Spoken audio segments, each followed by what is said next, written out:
నాగోల్ స్నేహపురి కాలనీలోని శ్రీ వెంకటేశ్వర స్వామి దేవస్థానంలో ఘనంగా బ్రహ్మోత్సవ మహోత్సవాలు నిర్వహిస్తున్నారు.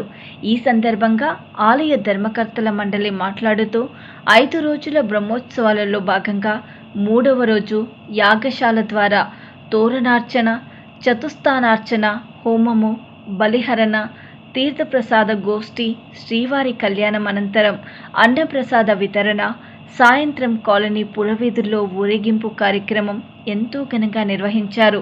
ఈ ఊరేగింపు కార్యక్రమంలో మహిళలు కోలాటాలతో, పిల్లలు శ్రీ పద్మావతి గోద సమేత శ్రీ వెంకటేశ్వర స్వామి వేషధారణలతో అందరినీ ఆకట్టుకున్నారు. కాలనీలోని అన్ని వీధుల్లో గోవింద నామస్మరణలతో మార్మోగిపోయిందని అన్నారు. ఇంకా 2 రోజులు బ్రహ్మోత్సవాలు ఉన్నాయి కాబట్టి భక్తులు, కాలనీవాసులు పెద్ద ఎత్తున పాల్గొనాలని పిలుపునిచ్చారు.